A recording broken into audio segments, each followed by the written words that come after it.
ҳамин пулт қатӣ нигоҳ кун. Трезара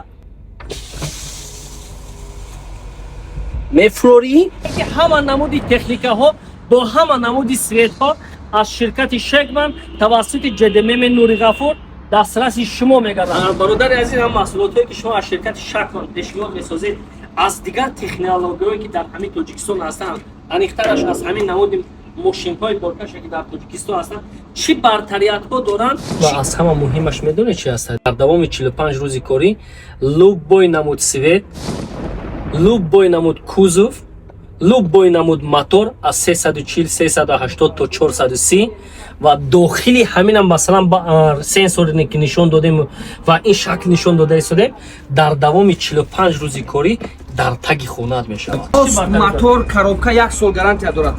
мо серо аз Хитой овардагем Тоҷикистон ва агар ки салому алайкум ҳамватанони азиз, кадом нафаре ки мехоҳад ки бизнесаш чотка бошад, хароҷоташ кам бошад, ҳар рӯз пеши усто наравад, тавсия метиҳем ки намояндаи ширкати Шегман аз Хитой дар Тоҷикистон ҷедмм Нури Ғафур кушода шудааст ки бе ягон миёнарав техникаҳои ҳозиразамонро бо нархҳои дастрас ва аз ҳама муҳимаш гарантия қатӣ пешниҳоди шумо мегардонад. фаромӯш насозем ки ҳама намуди техникаҳо бо ҳама намуди светҳо аз ширкати Шегман тавассути ҷедмм Нури Ғафур дастраси шумо мегардад. мисол ҳамин ранги сиёҳ дар Тоҷикистон якумин маротиба ворид карда шудааст. кадом свете ки шуморо мафтул бошад, ширкати мазкур пешниҳоди шумо мегардад. дар бораи абъёми мотор мехоҳед фаҳмед?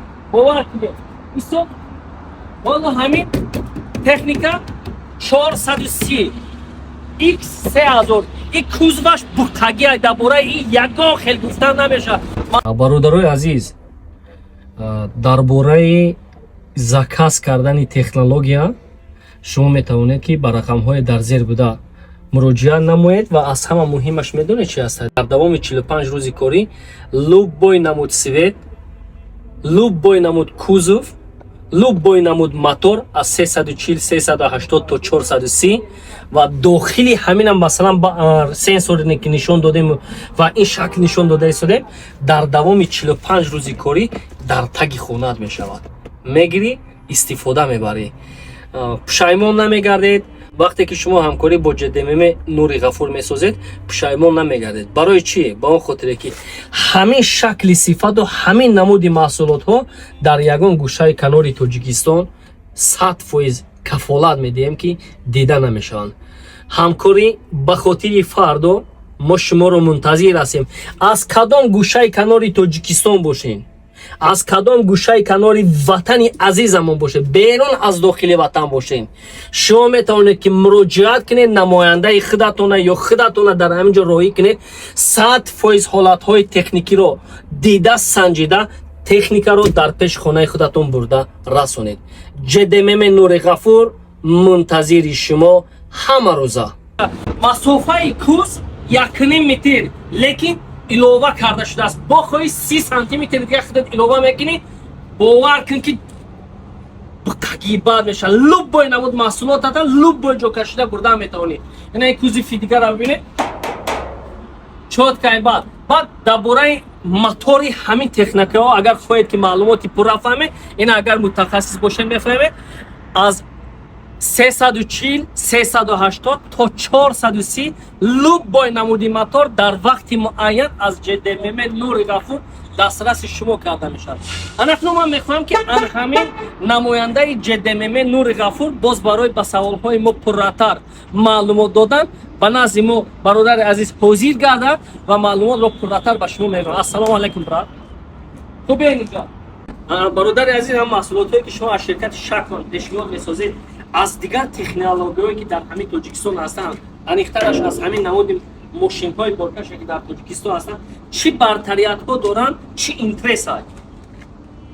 аҷон ин мошине ки мо мебурем, мо пачка аз завод мебурем бе ягон миёнарав. мо фарқияти асосӣ аз мо дар чи аст ки мошинои мо 1 сол гарантия дорад.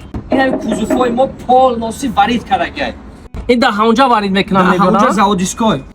мотор коробка 1 сол гарантия дорад. мо серо аз Хитой овардагем Тоҷикистон ва агар ки дар муддати 1 сол ягон заводчикои дефект буромад аз ноҳияҳои дурдаст бошад, фақат раҳпулиам одама метиҳанд, масеро рафта бепул пачка алиш мекунанд. як хуби дигараш дар он аст ки мошинои мо кузуфҳо полни кузуфҳои шакмананд. اینا یعنی همین کوزوفا در خود هم از شرکت مستقلانه برآورده бале бале мустақилона.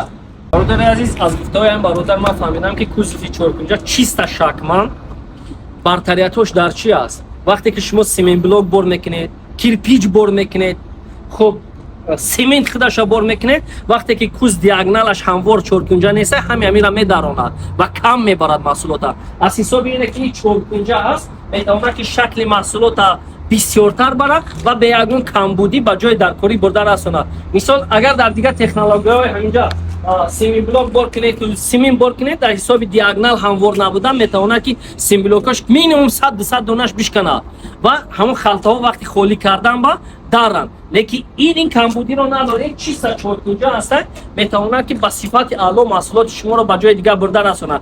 و یا معلومات اینترس دیگه گرین دقت جلب کننده است برای من این من اینترس این تاجیکستان یا نفر میگه که تخته های من 10 متره یا نفر دیگه میگه 8 متره یا نفر میگه آرماتور 13 متره در کره ماده.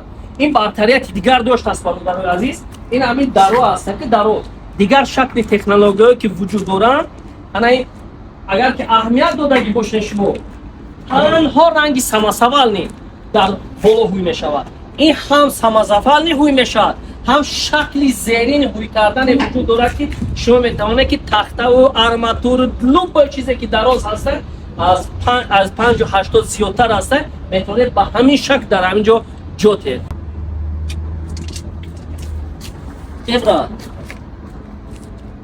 این چی است؟ سویتافور چیه این؟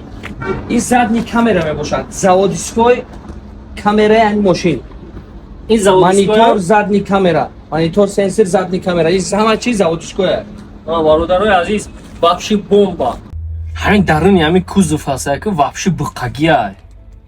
حس میکنی که در داخلی یگان جایی که کامفورت بنیواد خوب است یگان وقت مونده شدگی هستی فرا نداری ای پیش ماشین دورتر رفتگی هستی یا خاصیت خوبی داره که همین پولت قطعی نگاه کن تریزه را